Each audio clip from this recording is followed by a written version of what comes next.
So hello everyone, कैसे हैं आप सभी।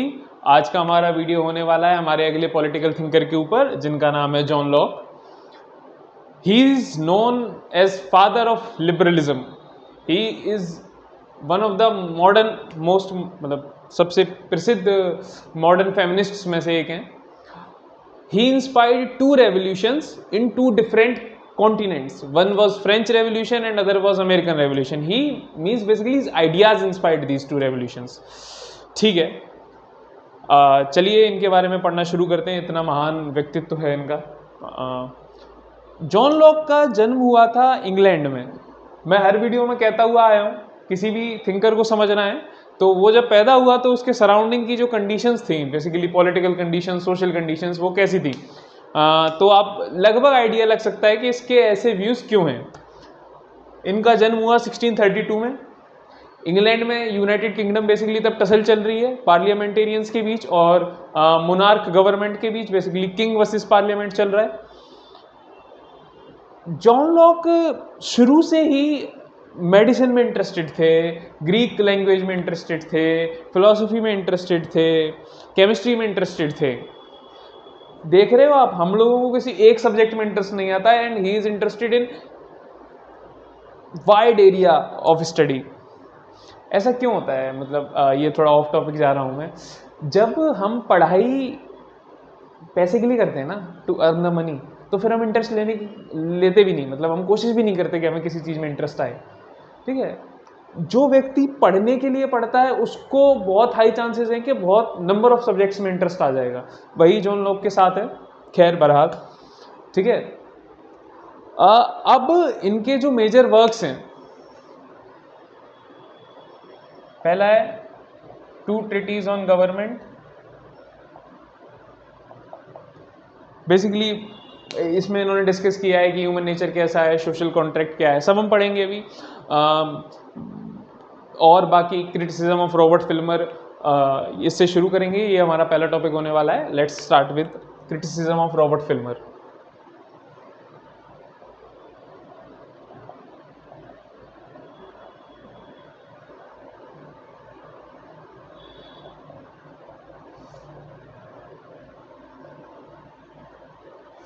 रॉबर्ट फिल्मर बेसिकली उस टाइम पे एक थिंकर हुआ करते थे, एक बेसिकली कह सकते हैं पॉलिटिकल साइंटिस्ट कह सकते हैं। रॉबर्ट फिल्मर की एक बुक पब्लिश होती है, बेसिकली लिखते 1630 में और ये पब्लिश होती है 1680 में। इस बुक का नाम होता है पैट्रियार्का। नाम से ही पता चल रहा होगा कि ये बेसिकली पितृसत्ता, जिसको पैट्रियार्की बोलते हैं, उसको फेवर करते हैं। अकॉर्डिंग टू रॉबर्ट फिल्मर, जैसे वो एक कंपैरिजन बिठाते हैं फैमिली के बीच और स्टेट के बीच, और स्टेट में भी basically government divine authority of king, basically कि किंग ही सब कुछ है। वो कहते हैं कि जब कोई बच्चा पैदा होता है किसी फैमिली में, तो वो फ्री पैदा नहीं होता है। ठीक है, वो अपने फादर यानी जो पैटर्नल अथॉरिटी है उसके अंडर होता है। वो अब बेसिकली उसका जो ग्रोथ है, उसके जो डिसीजंस हैं इनिशियल्स, वो उसके पिताजी लेते हैं। बेसिकली पैट्रियार्की को जस्टिफाई कर रहे हैं। ठीक है, वो कहते हैं सिमिलरली कोई स्टेट है, उसके लिए जो डिसीजंस लेगा वो वहाँ का किंग लेगा। ऐसे समझिए, वो क्रोनोलॉजी बिठा रहे हैं कि फैमिली और स्टेट, जैसे फैमिली में फादर हेड है, वैसे स्टेट में जो हेड होगा वो किंग होगा, और उसकी जो अथॉरिटी होगी वो एब्सोल्यूट होगी। अच्छा, ठीक है, इनका एक आइडिया ये हो गया। ये बेसिकली फेवर कर रहे हैं मोनार्की को, मोनार्की के सपोर्ट में लिख रहे हैं। दूसरी चीज़ ये कहते हैं कि जो हमारे पहले किंग थे, पहली चीज़ जो इन्होंने सपोर्ट की वो क्या थी? Paternal authority.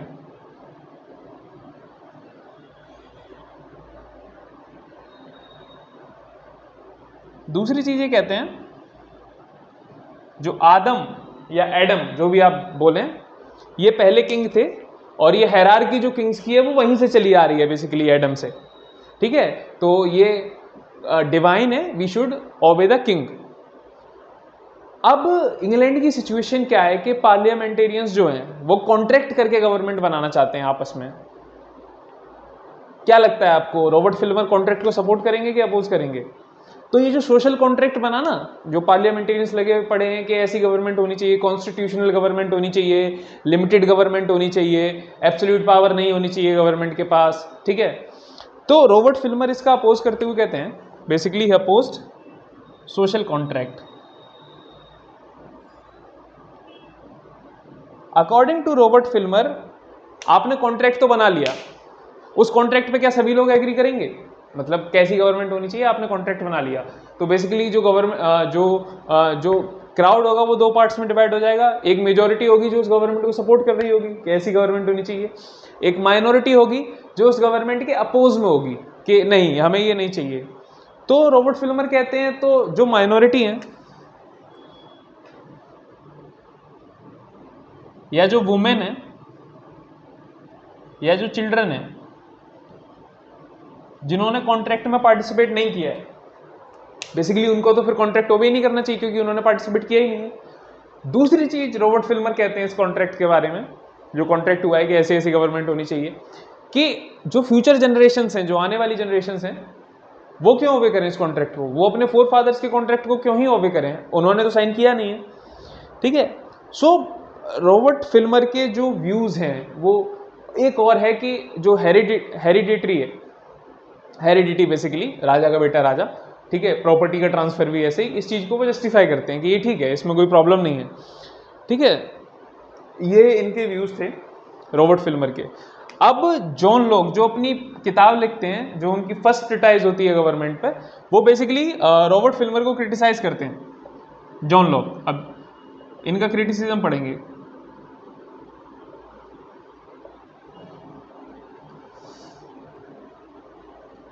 बहुत इंपॉर्टेंट है, बहुत, मतलब आपको समझ में आएगा कि क्रिटिसिज्म कैसे किया जाता है, बेसिकली हेल्दी क्रिटिसिज्म किसको कहते हैं। अकॉर्डिंग टू जॉन लॉक, उन्होंने कहा कि जो अथॉरिटी है, जो रॉबर्ट फिल्मर ने कहा कि एडम के टाइम से ये चला आ रहा है किंग, तो पहले तो जॉन लॉक कहते हैं कि ये बात अपने आप में एक्सेप्ट करना बहुत डिफिकल्ट है कि Adam was the first ruler, ठीक है, और उनको पावर जो दी है वो गॉड ने दी है।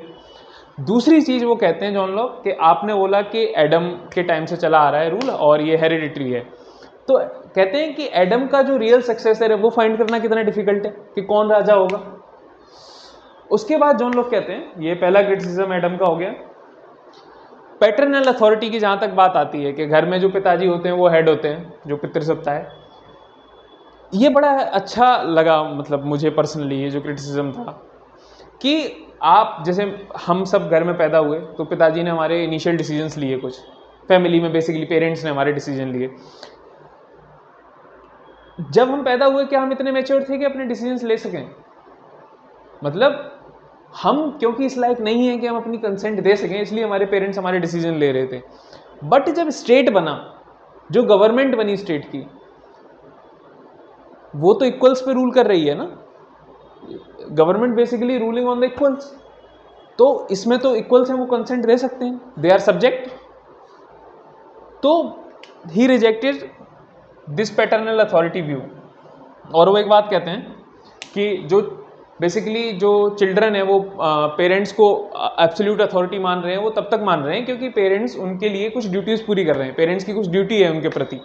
अगर पेरेंट्स अपनी ड्यूटी पूरी करने में नाकामयाब हुए तो अकॉर्डिंग टू जॉन लॉक जो बच्चे हैं वो उसको खत्म कर सकते हैं अपने इस कॉन्ट्रैक्ट, इस जो उन्होंने एब्सोल्यूट पावर अपना दे रखा है पेरेंट्स को, उसको छोड़ सकते हैं, बेसिकली कंसेंट को अपने को खत्म कर सकते हैं, ठीक है। इस व्यू को उन्होंने क्रिटिसाइज कर दिया। उन्होंने कहा कि कोई लिंक नहीं है पैटर्नल अथॉरिटी में और पॉलिटिकल अथॉरिटी में, बेसिकली कि ऐसे ये क्रोनोलॉजी बकवास है एकदम। अब उन्होंने जो अगला व्यू दिया, ये जो सोशल कॉन्ट्रैक्ट की बारी थी, ये बेसिकली हम उनका सोशल कॉन्ट्रैक्ट पढ़ेंगे, ठीक है, तब बात करेंगे। और एक चीज आपने रॉबर्ट फिल्मर में देखी होगी, इन्होंने फादर की बात की है एज हेड, पैट्रियार्की। तो मैंने जैसे वीडियो के स्टार्टिंग में बताया कि John Locke was the first modern feminist, तो वो पैट्रियार्की को पूरा ही क्रिटिसाइज करते हैं कि पूरा ही गलत है, ठीक है। अब बेसिकली जो सोशल कॉन्ट्रैक्ट जो जिनको रॉबर्ट फिल्मर ने क्रिटिसाइज किया, according to John Locke social contract कैसा होना चाहिए, let's see that.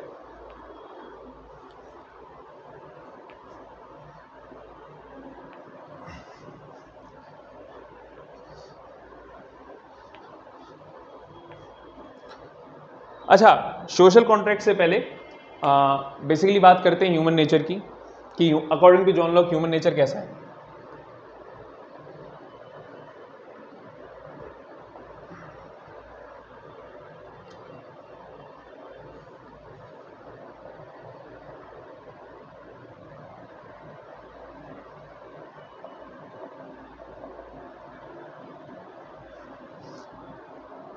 John Locke के अनुसार जो ह्यूमन नेचर है वो सेल्फ इंटरेस्टेड है, जो अपने इंटरेस्ट में सिर्फ काम करना चाहता है, और यूटिलिटेरियन नेचर है। यूटिलिटेरियन का बेसिकली मतलब होता है प्लेजर सीकिंग,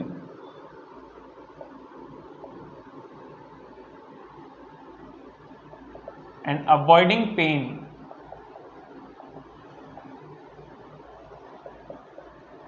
मतलब सरल भाषा में कहें तो हम खुशी चाहते हैं और हम दुख से बचना चाहते हैं, ठीक है, अकॉर्डिंग टू जॉन लॉक। आपको मैंने पिछले वीडियो में बताया था, थॉमस हॉब्स भी सेम चीज सोचते हैं ह्यूमन नेचर के बारे में। Hobbes is equals to Locke hair.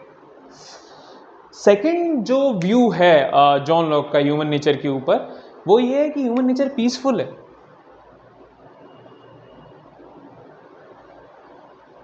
Social है। Here Hobbes is not equals to Locke, क्योंकि जॉन लॉक ये थॉमस हॉब्स के according human nature power seeking है, ठीक है, वो कंटिन्यूसली टसल करेगा पावर को गेन करने के लिए, मोर एंड मोर पावर, ठीक है। लेकिन जॉन लॉक के अकॉर्डिंग जो ह्यूमन नेचर है वो पीसफुल है और सोशल है बेसिकली, ठीक है। अब जॉन लॉक बताते हैं कि जब स्टेट नहीं था, जब बेसिकली ये कोई पॉलिटिकल गवर्नमेंट नहीं थी किसी भी तरीके की, ना मोनार्क, ना डेमोक्रेसी, ना ही ऑटोक्रेसी, कुछ भी नहीं था, तो कैसा था नेचर में, स्टेट कैसा था, बेसिकली इनके व्यूज जो हैं स्टेट ऑफ नेचर को लेके।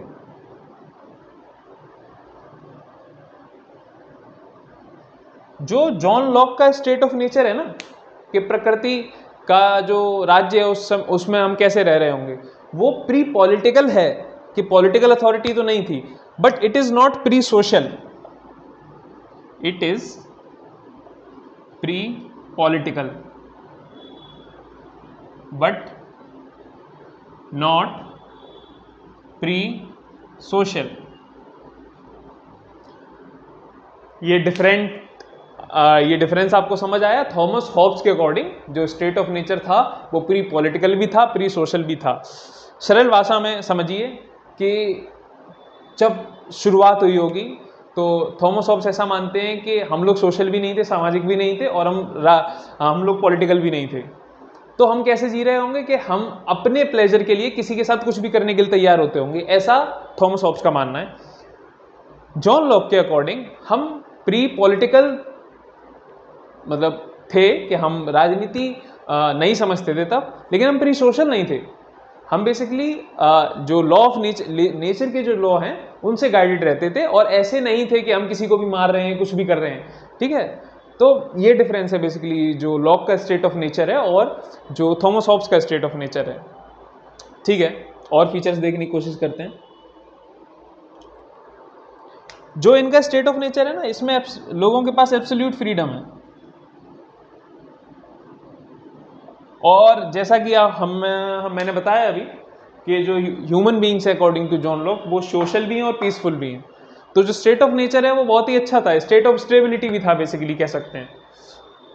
तो अब सवाल उठता है, जाहिर सी बात है कि जब स्टेट ऑफ नेचर इतना अच्छा था, जब मतलब सरकार नहीं थी तो इतना अच्छे सब कुछ चल रहा था, तो सरकार की जरूरत क्यों पड़ी बेसिकली लॉक से, ये पूछा जाएगा, क्या आपके अकॉर्डिंग इतना अच्छा है। तो लॉक ना 3 आर्ग्यूमेंट देते हैं कि क्यों स्टेट ऑफ नेचर से उभर के हमें स्टेट बनाना पड़ा, आर्टिफिशियल स्टेट। एक एक करके समझते हैं तीनों आर्ग्यूमेंट को।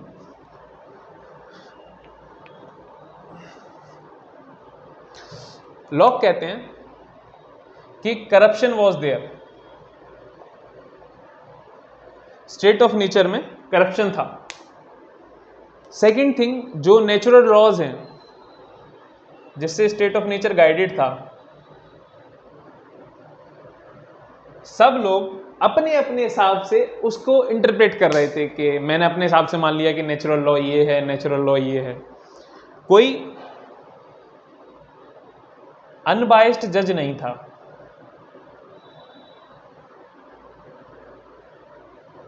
बेसिकली लॉक कहना चाहते हैं कि स्टेट ऑफ नेचर के समय जैसे कि दो लोगों में झगड़ा हुआ तो जजमेंट कौन देगा इसके बारे में, कौन सही है कौन गलत, ऐसा कुछ एग्जिस्ट ही नहीं करता जुडिशरी टाइप का कुछ भी। अब अगला जो रीजन था कि स्टैंडर्ड लॉज भी नहीं थे। मैंने जैसा बताया कि सब अपने अपने हिसाब से इंटरप्रेट कर रहे हैं, प्रत्येक व्यक्ति अपने मामले में वकील भी बन रहा है और जज भी बन रहा है, ठीक है। एक और कि कोई सेंट्रल अथॉरिटी नहीं थी, या फिर जिसको एग्जीक्यूटिव भी कह सकते हैं, जो इन लॉज को, जो जस्ट डिसीजंस हैं, उनको अप्लाई कर सके फोर्सफुली या फिर किसी भी तरीके से उनको समाज में लागू कर सके, बेसिकली जो लॉज बनेंगे अच्छे अच्छे, ठीक है। इसलिए वी नीड सोशल कॉन्ट्रैक्ट। अब जो लॉक ने सोशल कॉन्ट्रैक्ट दिया कि स्टेट कैसा होना चाहिए, गवर्नमेंट कैसा होना चाहिए, let's talk about that finally.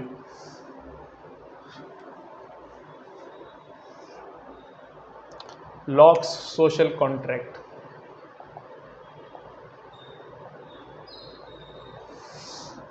According to John Locke जो गवर्नमेंट होनी चाहिए, आप समझ ही रहे होंगे जैसा बिहेवियर है, it should be limited by constitution. Locke ऐसा मानते हैं कि government should be limited. Government की फॉर्मेशन हो रही है to save the life, liberty and property of people. Basically तीन ये जो नेचुरल राइट्स हैं लोगों के, उनको प्रोटेक्ट करने के लिए गवर्नमेंट बनाई जा रही है। अब जैसा कि हम समझ सकते हैं कि जो जॉन लॉक थे वो लिबरल आइडियोलॉजी को फेवर करते हैं, यहाँ से समझ ही आ रहा होगा, लिबर्टी को फेवर करते हैं। तो आपको क्या लगता है, अगर ये एब्सोल्यूट ऑब्लिगेशन तो कभी देंगे ही नहीं, मतलब ऐसा तो कभी कहेंगे ही नहीं कि गवर्नमेंट के सामने झुक जाओ, no absolute authority to the government.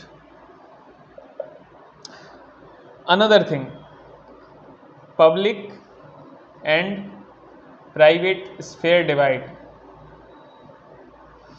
आप किसी भी कंट्री में देखोगे ना वेस्ट में, वो प्राइवेसी को बहुत फेवर करते हैं। मतलब ऐसा होता है कि जो गवर्नमेंट है वो एक सर्टेन मामले में ही इंटरफेयर कर सकती है, हमारे प्राइवेट स्फेयर में इंटरफेयर नहीं करेगी, जो हमारे पर्सनल चीज़ें हैं। मजाक में किस्सा चलता है बेसिकली कि इंडियन फैमिलीज़ में कुछ प्राइवेसी जैसा कुछ होता नहीं है, ठीक है, जबकि वेस्ट में इस चीज़ को बहुत तवज्जो दी जाती है। लाइक जब वो घुसेंगे कमरे में अपने बच्चों के में पेरेंट्स, तो they will knock the door first and ask के क्या हम आ सकते हैं। इंडिया में क्या होता है आप सब जानते हैं, पर्सनल रूम जैसा कुछ होता ही नहीं, ठीक है।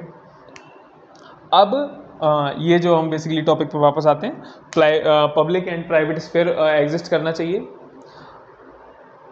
जो कॉन्ट्रैक्ट है वो कब बन रहा है, जब सोसाइटी एग्जिस्ट कर रही है। बेसिकली सोसाइटी पहले से एग्जिस्ट कर रही है according to law. Civil society पहले बन चुकी है, पॉलिटिकल सोसाइटी उसके बाद बनी है। जब कभी भी जो कॉन्ट्रैक्ट हुआ उसके अगेंस्ट गवर्नमेंट जाएगी, तो जो सिविल सोसाइटी है जो कि परमानेंट है, ये बहुत इंपॉर्टेंट पॉइंट है, civil society is permanent in nature, ये उस गवर्नमेंट को ओवरथ्रो करके दूसरी गवर्नमेंट का फॉर्मेशन कर सकती है, क्योंकि ये परमानेंट नेचर की है, ठीक है। तो सिविल सोसाइटी की ज़्यादा इंपॉर्टेंस है कंपेयर टू पॉलिटिकल सोसाइटी, और बेसिकली पॉलिटिकल सिस्टम भी कह सकते हैं इसको, ठीक है। अब जो अगला टॉपिक है हमारा, लेट्स गो फॉर दैट। हाँ, बेसिकली हम बात करेंगे कि अब गवर्नमेंट कैसी होनी चाहिए। इसको मैं मिटा देता हूँ, आज काफ़ी बार मैंने बोर्ड साफ किया है।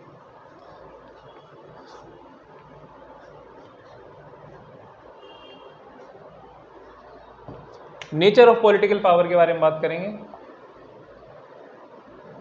पॉलिटिकल पावर बेसिकली तीन पार्ट्स में डिवाइड करते हैं, आप सबको पता ही होगा, लेजिस, लेजिस्लेचर, एग्जीक्यूटिव और फेडरेटिव।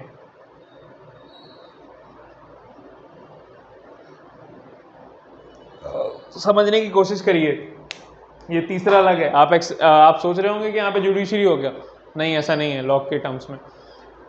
पहला जो पॉलिटिकल पावर का पार्ट होगा वो लेजिस्लेचर होगा, जो रूल्स बनाएगा, डिस्कशन होगा, लोगों के रिप्रेजेंटेटिव्स बैठे होंगे, वो बात करेंगे और रूल्स की फॉर्मेशन होगी। दूसरा पार्ट एग्जीक्यूटिव होगा, इसमें जुडिशरी भी इंक्लूडेड है, ठीक है, जो रूल्स हैं, जो पॉलिसीज हैं, जो लेजिस्लेचर ने बनाई है उसको लागू करेगा बेसिकली। तीसरा गवर्नमेंट का जो पार्ट होगा वो फेडरेटिव होगा, जो एक्सटर्नल अफेयर्स के बारे में चर्चा करेगा और उन मुद्दों पे रूल्स बनाएगा, एक्सटर्नल अफेयर्स संभालेगा बेसिकली, ठीक है। अब जो जुडिशरी है उसका एग्जीक्यूटिव से सेपरेशन मॉन्टेस्क्यू ने डिस्कस किया है, इनके बारे में कभी किसी वीडियो में चर्चा करेंगे। मॉन्टेस्क्यू के बारे में बहुत महान पॉलिटिकल थिंकर है, इन्होंने अलग से पूरा डिस्कशन किया हुआ है कि कैसे सेपरेशन होगा, इस बेसिकली लॉ की थ्योरी को वो आगे ले गए हैं। अब जैसा कि मैंने बताया कि पॉलिटिकल ऑब्लिगेशन जैसा तो कुछ है नहीं एब्सोल्यूट, जैसा कि हॉब्स में था। हॉब्स में बेसिकली क्या था, जैसा लास्ट वीडियो में बताया कि जो लोग हैं वो ओबे करें, क्योंकि एब्सोल्यूट पावर है किंग के पास, ठीक है, they should surrender themselves to the king. अब लॉ में तो ऐसा कुछ है ही नहीं, तो पॉलिटिकल ऑब्लिगेशन उतनी खतरनाक या उतनी एब्सोल्यूट नहीं है बेसिकली कॉन्ट्रैक्ट को ओबे करना पड़ेगा, पनिशमेंट्स भी होंगी अगर आप उसको ओबे नहीं करेंगे। जो मेजॉरिटी का डिसीजंस है, जो मेजॉरिटी डिसाइड करेगी, मतलब ऐसे समझिए कि चुनाव हुए किसी देश में, कोई गवर्नमेंट बनी, इनको 65% लोगों ने वोट दिया, 35% लोगों ने वोट नहीं दिया गवर्नमेंट के फॉर्मेशन के टाइम, तो ये तो हो गए मेजॉरिटी, ऑब्वियस है। ये हो गए माइनॉरिटी। अब ये जो गवर्नमेंट रूल्स बनाएगी according to John Locke, minority को उसको एक्सेप्ट करना ही पड़ेगा, चाहे वो पर्सनली इनके फेवर में नहीं थे कि ये गवर्नमेंट में ये लोग आए, ठीक है। और ये हमें मॉडर्न डेमोक्रेसीज में देखने को मिलता है, हमारे भारत में भी ऐसा ही है, हर जगह लगभग ऐसा ही है, ठीक है। अब ये तो उनका पॉलिटिकल पावर का नेचर था। Now let's talk about one more thing, that is toleration.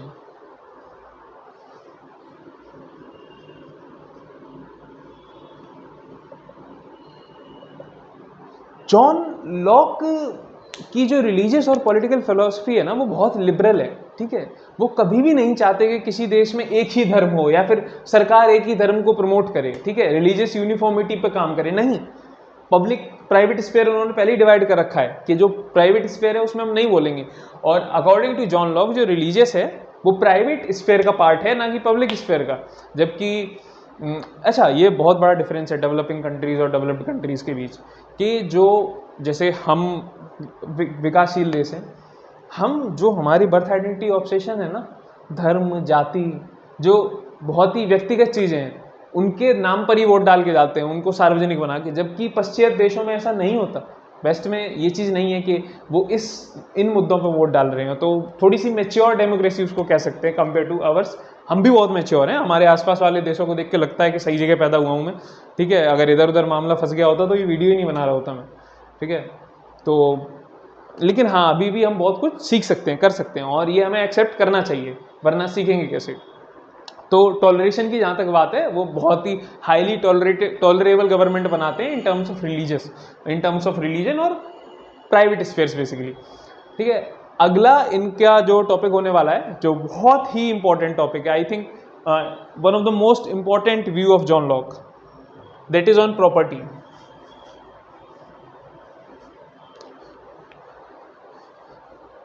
How John Locke see property, Locke's view on property.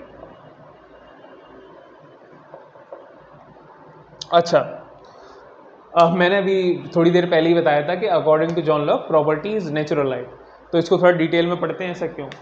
John Locke कहते हैं कि जो गॉड हैं उन्होंने नेचर बनाया ह्यूमंस के लिए, ठीक है। बेसिकली ह्यूमंस में डिवाइड कर दिए हैं सारे रिसोर्सेज, अब जब पूरा नेचर हमारा है, सारे रिसोर्सेस हमारे हैं, लॉ के कंसेप्ट देते हैं कि जैसे एक एग्जांपल से समझाता हूं मैं। एक पेड़ है, ड्राइंग अच्छी नहीं है मेरी, इस पे आम लगे हुए हैं, मैंगो, MANGO, हाँ यही होगी स्पेलिंग, ठीक है यही है, हाँ पता नहीं क्या फर्क पड़ता है। मैं चढ़ा पेड़ पे, अभी तो ये प्राकृतिक है, अभी इस पे किसी का अधिकार नहीं है। मैं इस पेड़ पे चढ़ा, मैंने सारे आम तोड़ लिए और कलेक्ट करके यहाँ रख दिए। अब क्योंकि आम में मेरा लेबर मिक्स हो चुका है, मतलब मैं तोड़ के लाया हूँ, तो ये जो नेचुरल रिसोर्स है ना, इस पे मेरा अधिकार हो गया है, पेड़ पे नहीं, आमों पे मेरा अधिकार है, क्योंकि मैं तोड़ के लाया हूँ इन सबको।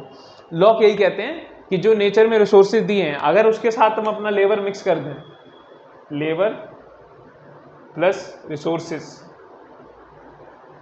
Is equals to private property, और प्रॉपर्टी भी कह सकते हैं इसको, ठीक है।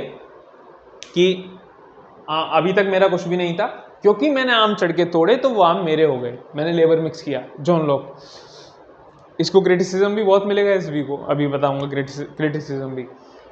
लेकिन लॉक एक बात कहते हैं जो बहुत इंपॉर्टेंट है, जिसको बहुत सारे अलग थिंकर्स फेवर भी करते हैं कि ये चीज़ होनी चाहिए। अब हो सकता है ऐसा सिनेरियो हो कि मेरा शरीर इस लायक है, मैं चढ़ के तोड़ सकूँ आम, या फिर मैं इस काबिल हूँ, तो मैं कितने आम तोड़ूँ, ये भी तो सवाल उठता है। ऐसा है नहीं मैं 1000-2000 पेड़ों के सारे आम तोड़ के रख लूँ कि मैंने तोड़े हैं तो सब मेरे, नहीं। लॉक इसके अगेंस्ट है इस व्यू के। एक्सेस बेसिकली एक्सेस में नहीं होना चाहिए कुछ भी, बहुत ज़्यादा नहीं होना चाहिए।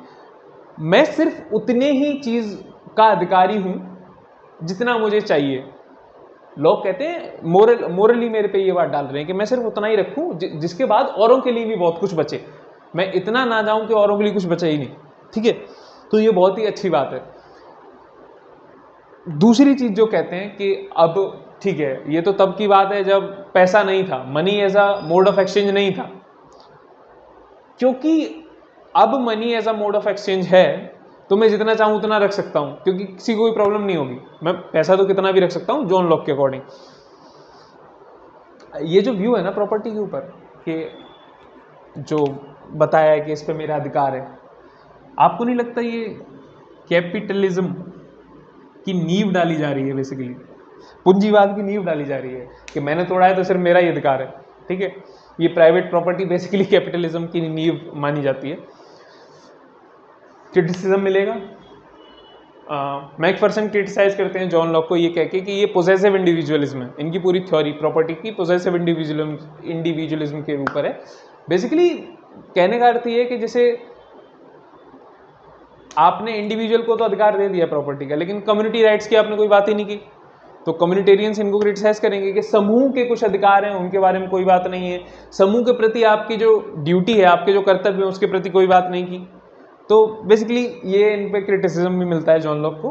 बट अब आप सोचो, एक व्यक्ति जिसने दो रेवोल्यूशंस इंस्पायर किए, जिसके थॉट्स की वजह से दो रेवोल्यूशंस हुए, एक फ्रेंच रेवोल्यूशन, एक अमेरिकन रेवोल्यूशन, और भी काफ़ी कुछ हुआ, ठीक है।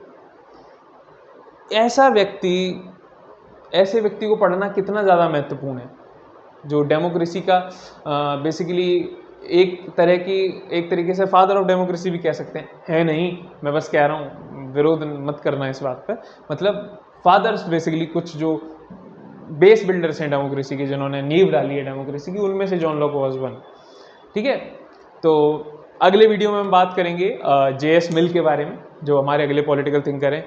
इसके बाद एक ऐसे थिंकर के बारे में वीडियो बनाएंगे जिनको लेके सभी एक्साइटेड रहते हैं, मतलब ही इज़ नोन एज, आप गैस करिए, मैं कुछ नहीं बोलूँगा, मैं कुछ भी नोन के बाद बोलूँगा तो आप लोग गैस कर लेंगे।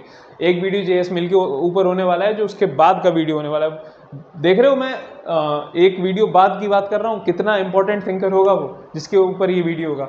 एक हिंट दे देता हूँ, वो व्यक्ति जो है, उन्होंने पृथ्वी के इतिहास में धर्म का सबसे ज़्यादा विरोध किया है, ठीक है।